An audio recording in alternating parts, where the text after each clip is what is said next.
So it was really important to us and to the actors, I think, just to add that credibility of like, okay, no, this is actual real code that's been vetted by our tech consultants, and Rami, you actually have to type this code into it, which just took forever, but it was How's the typing now heading into season 2? Better? Oh, yeah, it's gotten so much better. That's a hard sell right there. So, Sam, what kind of resources did you have on the tech side? You mentioned a tech consultant, but who were you working with, and what kind of info were you getting from them? Well, we had a couple of tech consultants, guys from InfoSec, and actually my assistant, who's also from cybersecurity, Cora Dunn, who I actually promoted this year to a writer. And we also had somebody from the FBI cybercrime unit as a consultant. And we would also use, news and articles and research, just do our own research and just get as much information as possible. But the key was trying to get those screens locked down, and we would there was literally an app that I think somebody wrote up after when Terrell hacks into the phone, Anwar's phone in episode 3. There's literally an app that we literally go through the steps of this app, and I think people started downloading afterwards, which is was not our point, but Just trying to make a TV show. Yeah, trying to be accurate. Christian, did Yes, you? hi. Were you able to? Just taking it in, I'm sorry. It's a lot. Yeah. How involved are you on the tech side of things? Ooh, I was pretty much behind the 8 ball there, but I wanted to come in, of course, and impress Sam in the beginning. I didn't have a lot of time before we signed on, but I went immediately to Google search and Wikipedia and looked up all these terms and learned everything as much as I possibly could. And, it is an ever-evolving situation. So to stay current, it's very, very tricky. As soon as I learned everything and got there, that day, literally all those terms were already outdated and completely null and void. So, yeah, again, I was behind the 8 ball. But I've gotten, I think, much better since. Absolutely. Yeah, I feel better about it. We'll be there. We'll get there by season 5. Perfect. Okay, great. Good. To what extent were the scripts shaped by what was physically possible? Did you ever run into a circumstance where you had an idea of what you wanted to do narratively, but it just wasn't going to work out tech-wise? What do you mean? Well, if Elliot wanted to do an amazing hack that involved a certain some kind of hacker, And it wasn't possible? It just wasn't possible. No, we would never. See, the thing is, I read a lot of tech blogs, so I kind of knew what was plausible and what wasn't. And sometimes there would be something I didn't know, but we would always research it before we would go down that road. I think that's a slippery slope into Cheeseville that I wanted to avoid. Authenticity in terms of the show is there is that very literal sense that this does have to reflect hacking in the tech world in a very real way, but just the premise of the show and the arc that Elliot ends up going through, you have to make that really work for the show to work on its own. It has to be convincing. So, what kind of work went into making Elliot, who really is kind of this outcast and this person who does shut himself off, to someone who was an authentic human being? Well, it's that's conversations between me and Rami.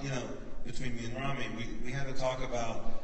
Look, you've seen the classic cliche nerd in TV. That's the other thing we wanted to that quote unquote nerd that is an outcast and is bullied and that's not real true to life either. There's something in between there that I think people were missing. And so Rami and I would talk a lot about the darkness of it, because part of the reason why Elliot has these anxieties and part of the reason why he is on the computer all the time is because he's lonely. And what does that mean? And the pain behind that. He's not just lonely because people don't want to talk to him. He's lonely. I mean, he actually, if you think about it in the pilot, people, Ollie tries to talk to him and he shuts him down. And Angela invited him to his birthday party and he doesn't show up. So there's something about him and it's about his insecurities. So we tried to make it more about that, less about these external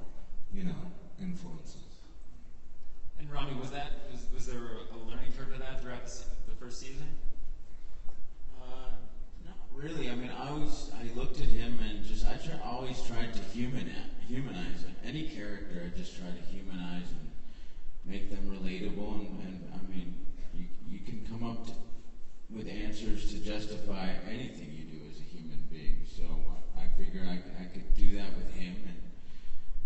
And I saw a really complicated character I was drawn to, and a guy that was suffering, just struggling to survive in his own skin and be normal. And he had this tool through a computer, but in a sense it wasn't doing him any good. I mean, he's lacking some type of human connection.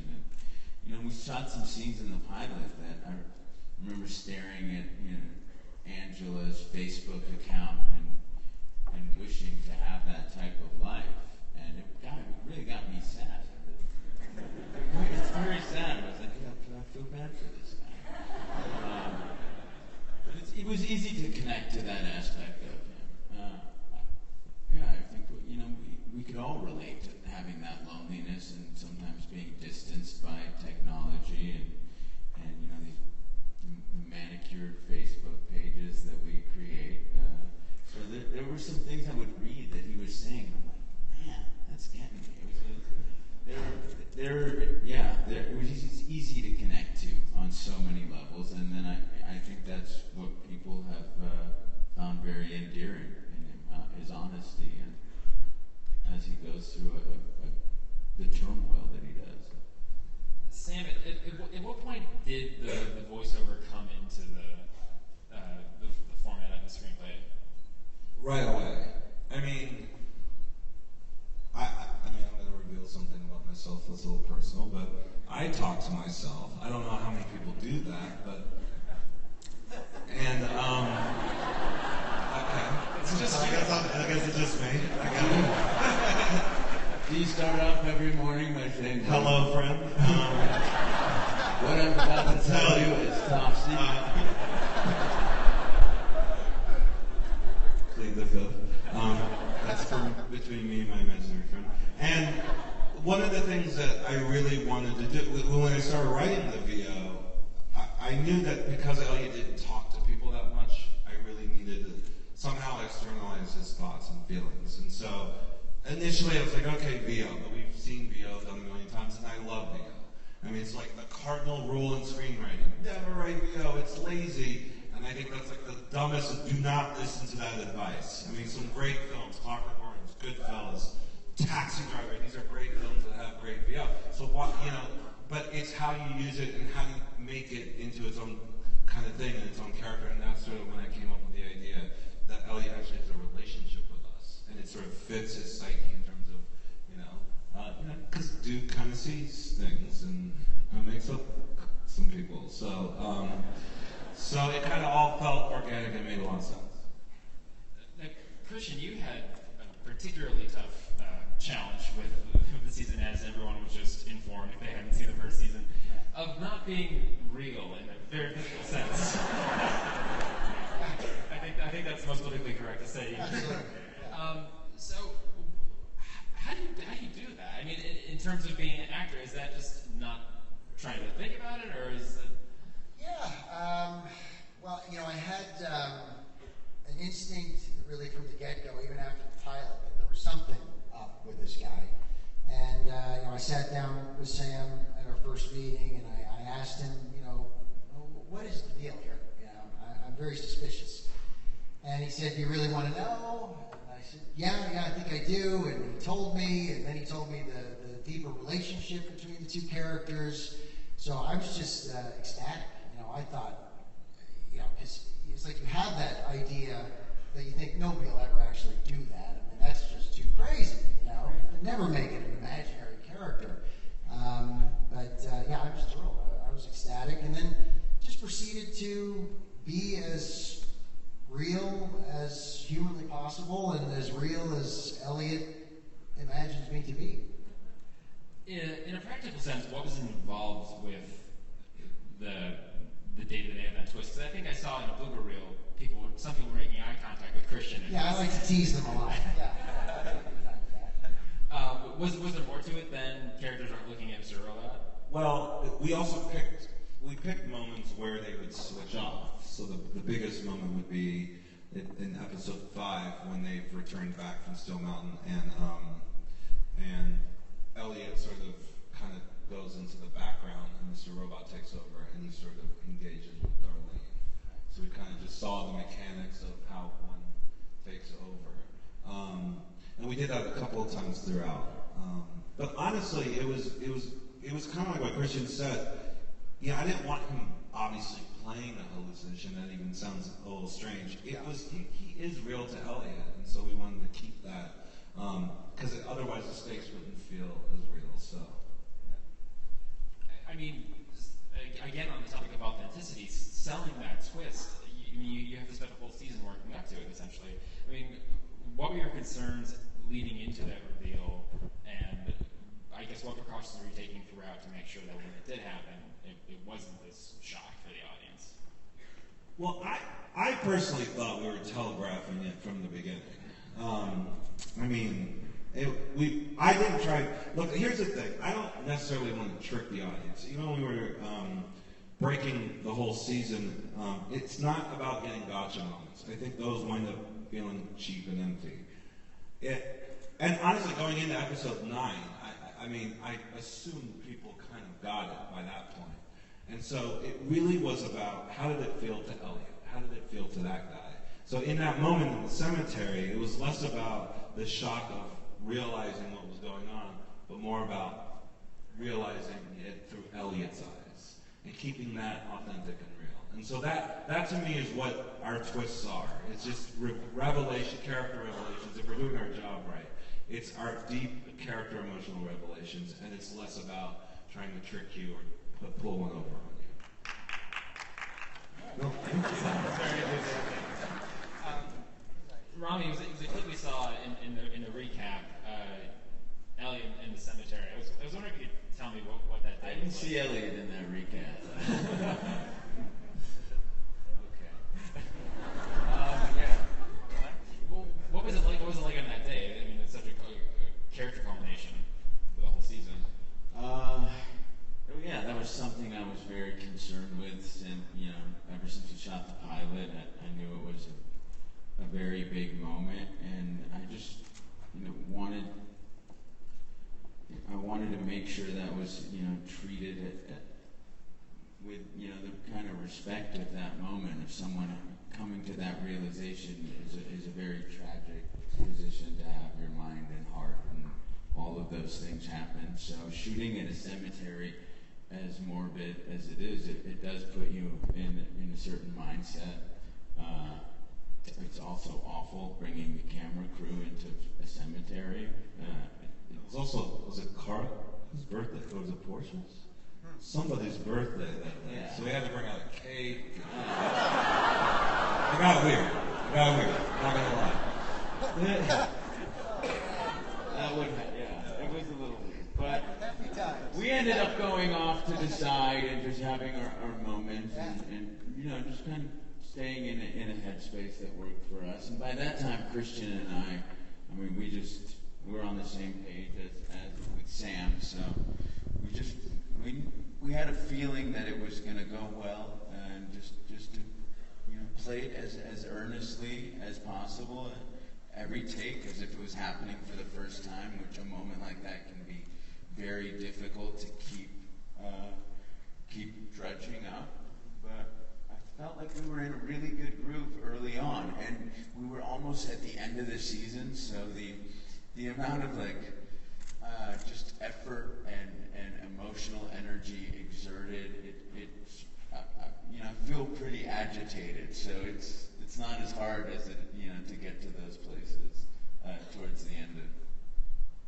Yeah, and we do a lot of rolling takes, meaning we don't cut. We just keep doing the scene over and over and over, and I think that helps too with your rhythm, and you just get into it more. Yeah.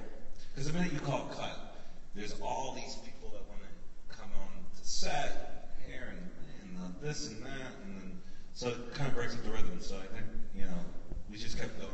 We just kept doing it. Yeah. It is helpful. Should remember that this season. We were going to get to that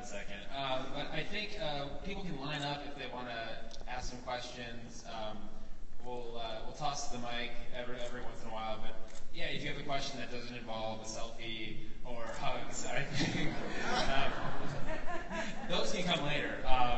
But I'm curious. I mean, coming back to South by 1 year later, after that audience award, I mean, what is the biggest difference between where you guys are at mentally with the show now versus back then? Well, I mean, physically they let us bring a Ferris wheel in here, so we know we're doing something right, and this place is packed with all of you lovely people, so, I mean, just the appreciation for the show, we really can't thank you guys enough. To get that response and to have people eager for this next season, it's a real honor and humbling, so thank you very much.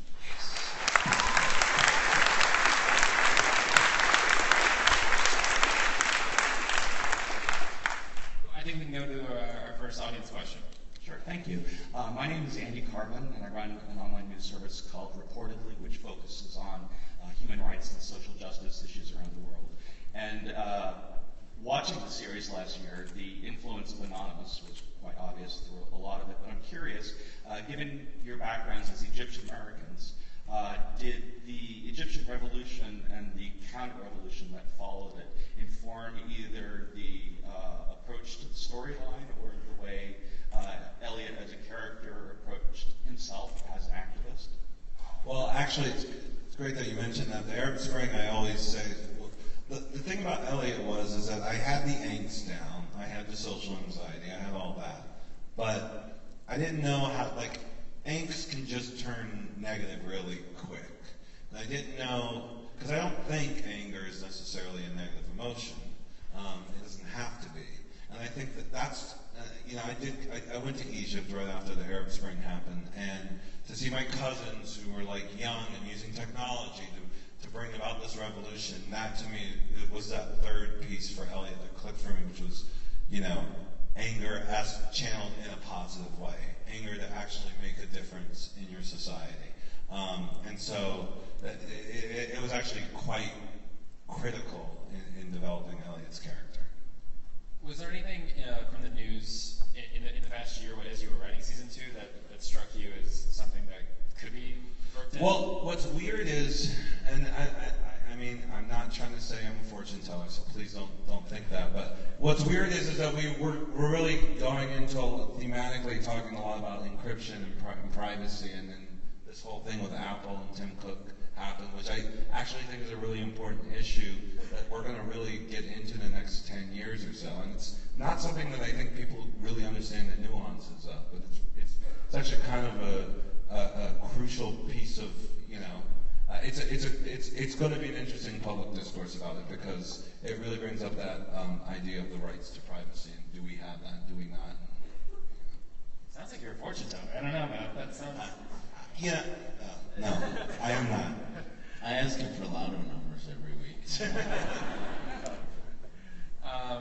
Next audience question? Yeah, my name's Jordan Brown. I studied film as my undergrad, and don't worry, I'm not trying to give you a reel. But like someone that studied it, I think you start to appreciate things that maybe people who haven't don't see, like really long camera takes where you're not getting cuts between cameras. And with that in mind, I watched a scene that wasn't in the reel, and I don't want to spoil it for everyone, the scene, and the suicide scene. How did you do that? I watched it probably 20 times, and I can't Thanks for not figure giving it me out. that. I didn't, well, sorry. No, I'm kidding. I can't figure it out. Will you please tell me how you did it? Oh, come on, you can't really ask me that, right? You don't want to know. You should, figure out your own way. You're going to do a suicide scene one of these days, right? I'll ruin it for you. Thank you.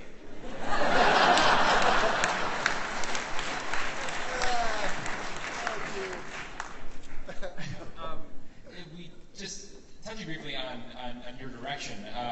Season 2, you're directing every single episode. What was the motivation behind that decision, and do you think you're going to make I mean, I do. I mean, the motivation is basically I'm a control freak when it comes to the look of the show. And I was on set every day basically anyway last season, or I tried to be when I wasn't flying back and forth to LA editing. And honestly, most showrunners write, edit, shoot simultaneously, like, they do it all concurrently and they can multitask. I'm just not that way. I mean, I'm more of like the kind of more feature filmmaking brain of like you write it, you shoot it, you cut it. And so directing all the episodes kind of helps, it kind of fits in that structure a little bit better. Christian and Rami, how did you receive the news that you'd be seeing a lot more of Sam in season 2? It's a sad day. I'll say, look, No, you go. look, I don't know if I'd ever want my showrunner to be doing all of those things, but after a season with him, I realized that there's someone who can do it, he can do it. And always felt like, I was doing my best work when he was around, and I think that goes for the rest of the cast and our crew. I mean, he sets such a great tone and has a distinct vision, and of course no one knows what's going to happen in this story except Sam. So why wouldn't you want him directing everything? You're going to you can bring in a guest director every week, but sometimes you have to kind of guide them in the direction that your character's been going, and ultimately they don't know as much. They can't know as much. So we're fortunate to have it done, and it's done in a way where he has everything written already, and the schedule's already mapped out. So something mildly comforting in that. Yeah, I mean, I think we're phenomenally fortunate. Like he said, he was there 98% of the time first season, and now having him there it is great, because the way the schedule is, because all the scripts are written, on one day we're shooting a scene from episode 201, 203, 207, and 209. I mean, I mean, how the schedule is done is remarkable and highly unusual, and I think extraordinarily impressive. But yeah, like Rami said, if there was somebody new coming in every week, there's no way they would know where we were at a particular moment. He's a mad genius, everyone. Mad genius.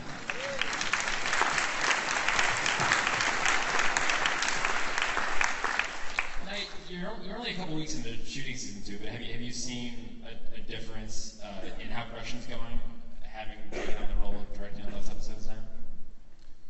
Well, I mean, look, we're a lot more efficient. I don't know if we want to bore everyone with the details, but, like, for example, if we go to a location and it's in episodes 1, 4, and 7, you know what I mean? You have to, in traditional television, you go there for episode 1, then the 4th week you go back. And it's a little silly. If you're doing something serialized, you know what I mean? So for me, it's like we just shot all the scenes in that location, 1, 4, and 7, and we would shoot it all out. So things got a lot more efficient.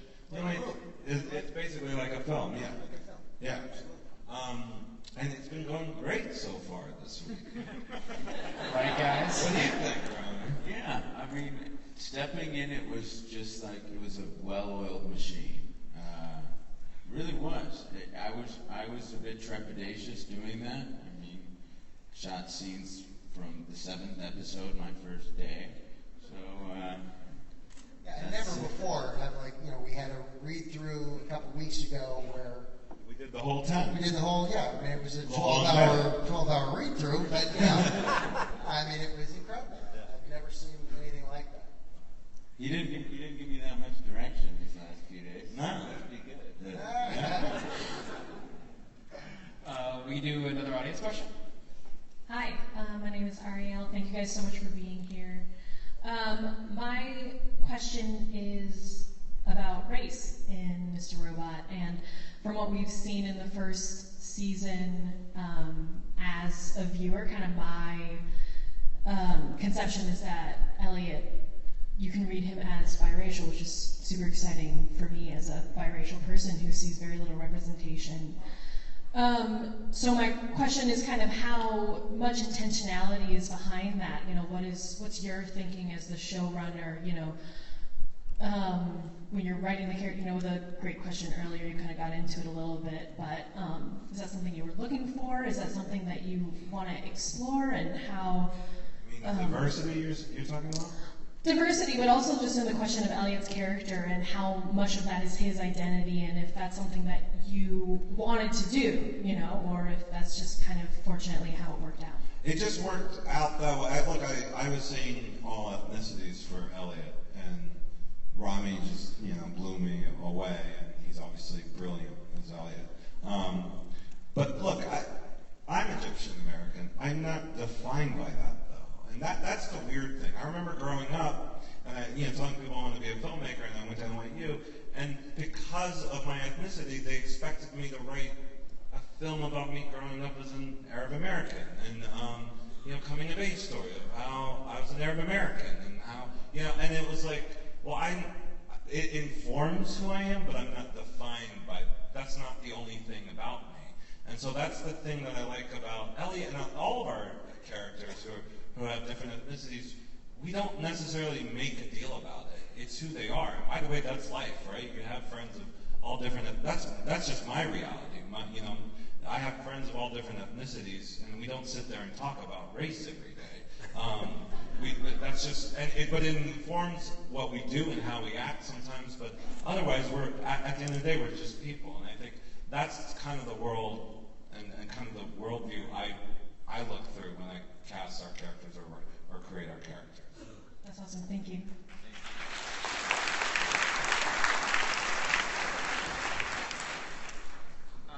So Rami, you were practicing typing on season 1. Has there been any specific homework going into season 2?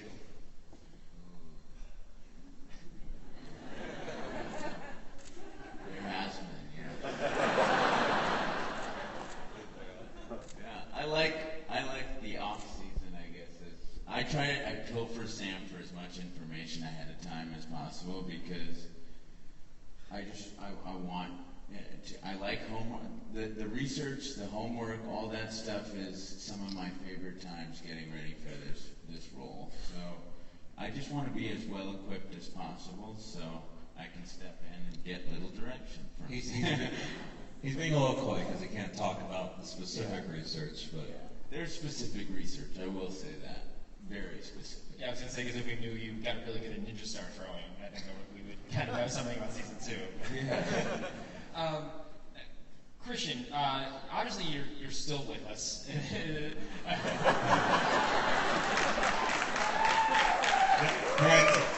Can I tell them the story about episode 9? Okay, so on set we're shooting. We get the script for 9 goes out. Yeah. Obviously, you all know what happened in 9. And he knows this already. I've had conversations with him. You're in season 2. You're not going away. But he pulls me aside after reading the episode. He's like, "Are you sure? Because I just read this, and it kind of feels like I'm done right now." And I'm like, "Christian, no, we went over this." And I like the character so much. Don't do that. So again, it was nice to have him there to be able to ask these questions. So now that Mr. Robot's the origin of his character is out in the open, continuing his story, is there a sense that he can evolve? He is coming from Elliot, who is constantly changing. What if... I'm trying to be as generous as possible with these season 2 questions, but I guess what are the limitations of writing a character like this? Oh, that's to me. Or portraying. Look, let's just say this. It's weird, right? You're trying to get inside the mind of a person who is kind of going through this dissociation, this identity dissociation. What does that look like? And, apart from talking to psychologists who we also consult with, and they get like, they're kind of looking at it from the other end and kind of getting the evidence of it, but they're also not inside the person's head either. So we're just sort of going by gut and emotion in terms of how does that look like? How do we frame this? And look, I haven't seen it done before, and I'm not saying that it hasn't been, but that was just a very interesting process, and we sort of just went again back to what is the emotional truth of every situation? What is Elliot struggling with? And going back to when when people do talk to themselves, when you do argue with yourself and have those inner conflicts, what would that look like? And Christian, what's it been like stepping back into this character? I guess putting that hat back on. Yeah, walk into the trailer, seeing my hat, putting my glasses on. It was like, it's like getting into the shoes of an old friend. It really feels great. It is a fun character. It kind of felt like we never stopped, really. It just feels like we're continuing on with the story and just moving forward and learning more and discovering more. And it's a continual emotional journey that we seem to all be on together. It's great. And go to the audience. Hi, my name is Rosemary. I just want to say thank you, Sam, for making tech careers in general aspirational and look so freaking cool on the screen, especially when there's such a need, just in general. So I guess my question is for Rami and Christian, did it motivate you guys? I mean, we spoke earlier about doing homework, but did it motivate you guys to learn any of the languages? Are you now masters in Python or Java? Naturally.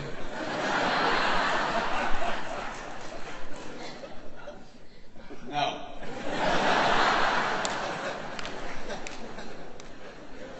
But it is enticing and appealing, and I'm glad other people can do it. So.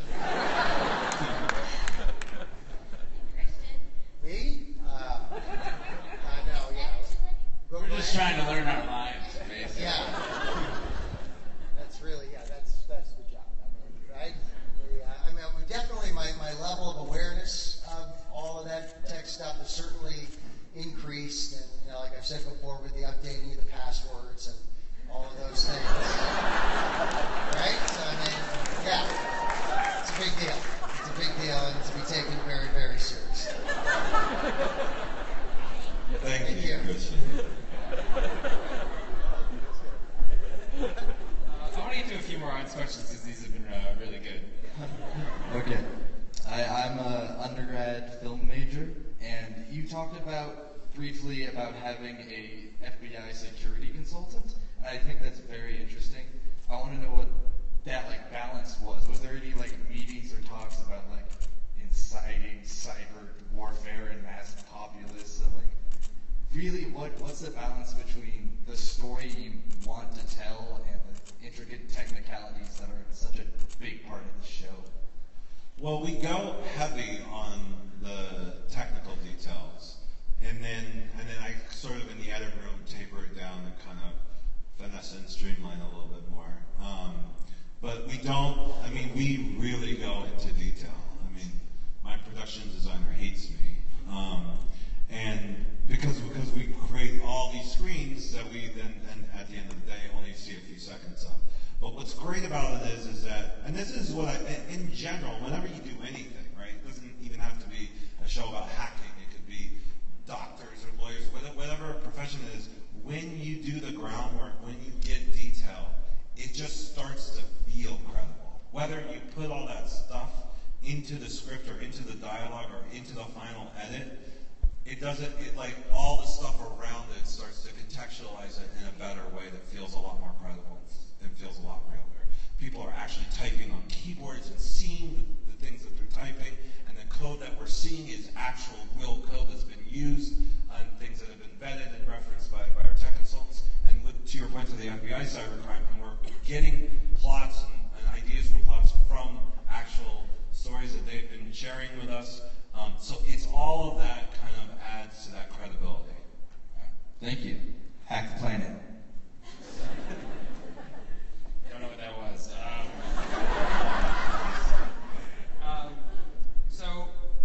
We've danced around season 2 details so far. I'm going to give you carte blanche.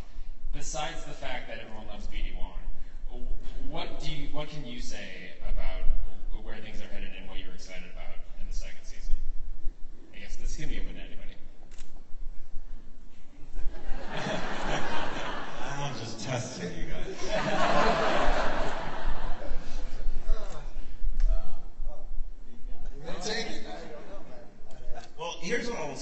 say this, because you all know that Grace Gummer was cast, and she's amazing, by the way, and she's, so Elliot committed a crime in the first season, and we're going to see the ramifications of that in the second season. I think that drives a lot of what the second season's all about. And that's why there's that introduction of law enforcement, which it's kind of intentionally not shown in the first season. So that opens a whole new dimension there. And then really, I think also the second season is really about these two, like how, that internal struggle, what does that look like? And how are they going to reconcile it? Yeah, I know, I'm good. Christian Rami, how glad are you that Sam fielded that question for you just now? Oh, totally. I mean, my stock answer is the only thing I can tell you about season 2 is I can't tell you anything about season 2. Is there an extra level of just production secrecy now that we know this is a show that not only works with people want to know a lot about? Yes. Yeah, I freak out about it. Yeah. Has anyone slipped yet? Yes. Really? There was one little place. Oh, man. All right. We'll go to the audience. Hi, my name is Bree. I'm a software engineer. And I'm curious mostly for Sam, with current events, especially the case around Apple and, lots of talk around the impact and effect of information and technology, even in, the wars that we're fighting in the Middle East. I'm wondering, you're talking about having so much of season 2 kind of baked and written and you know where it's going. So how do you, or is it even part of your process to work in some of those current event things that are happening? What are kind of the considerations around that? Is that part of your process to make commentary on kind of what's happening now? I don't know if it's to make commentary, but it's to bring it up and have a conversation about it. Like I mentioned before about the encryption thing, which is what you were talking about in terms of the Apple FBI.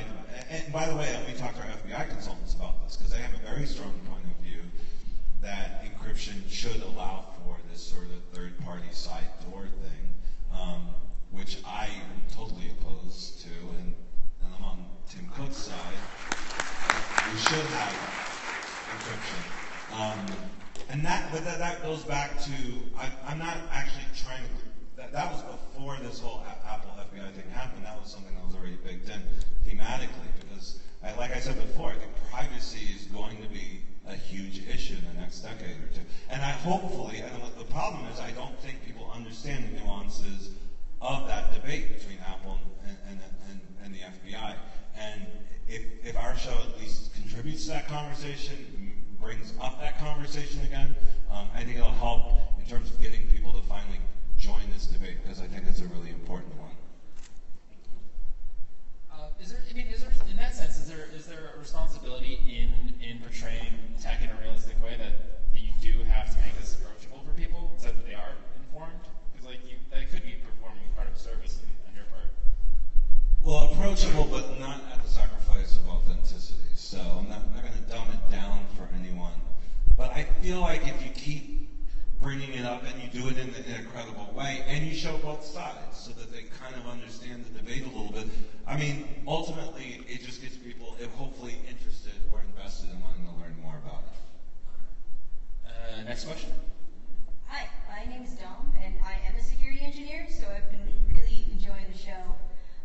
And it's so often that I'll go to a security talk where they will define a hacker as a white, testosterone-driven young male. I was actually curious, was the fact that you had technical roles with females casted a conscious decision? Was it just, it happened? Did you want to make a statement with that? Or was it just like, fuck that, that's not true? I missed that part about Sorry, that. I'm shorter than the mic is. I thought she was going to talk about my lack of testosterone.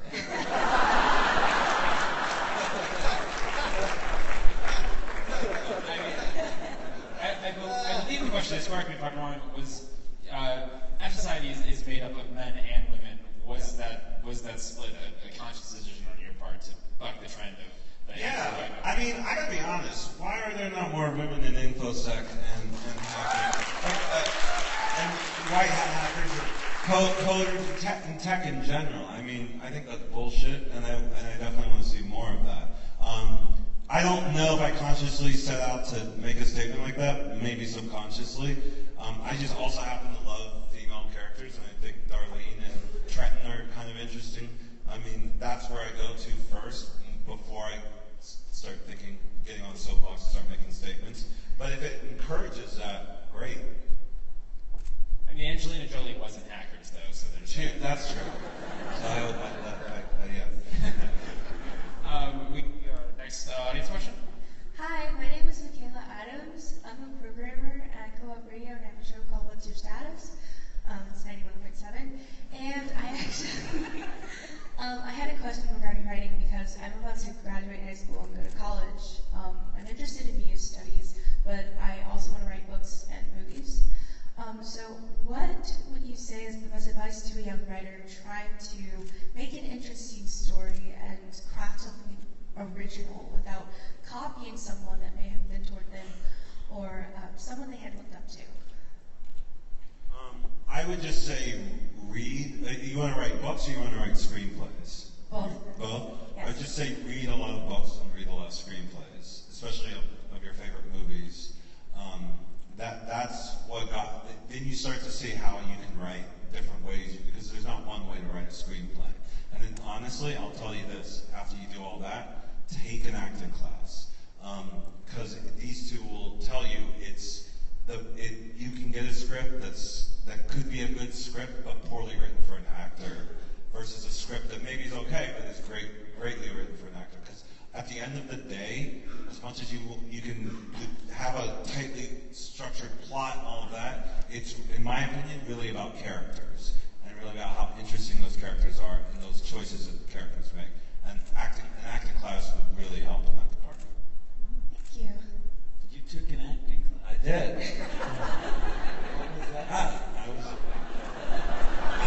I played FDR in the Annie musical. I did in high school. That's why he turns up in season 5. There you go. I'm in Mr. Robot. You guys saw me. Maybe you didn't. All right, I was in there. It was pretty good. Pretty memorable. Yeah. What is up with you today? Have you guys been seeing this? Dude, he's directing every episode. Way off. I mean, the questions have been really good, and thank you everyone for who asked them. One of the things that's been so exciting about the show is the fan response has been so fervent. People really embrace the show. I mean, what has your experience been meeting people who love the show and discussing it in general, I guess? Let's get a Christian. It's been great. People have been extraordinarily enthusiastic. You know, Rami and I, we traveled here together yesterday, which was very weird for people. Like, us just standing online at the airport together, you know.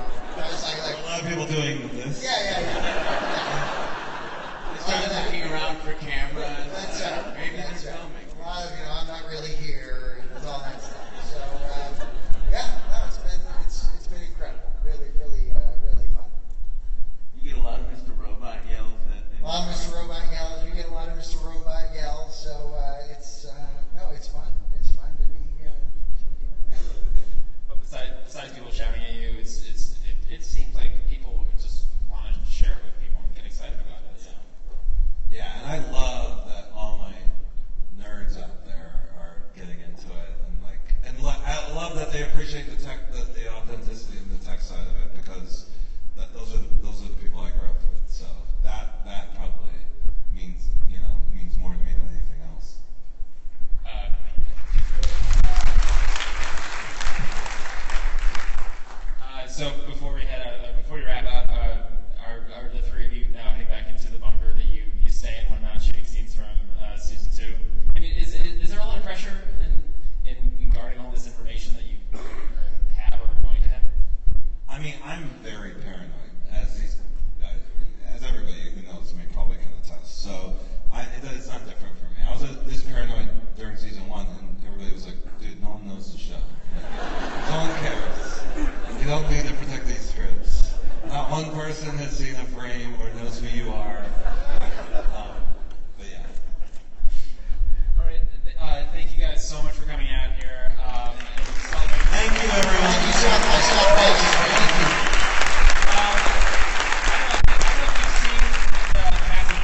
that's on West 4th and Congress. But you can go today and tomorrow from 11 a.m. to 10 p.m.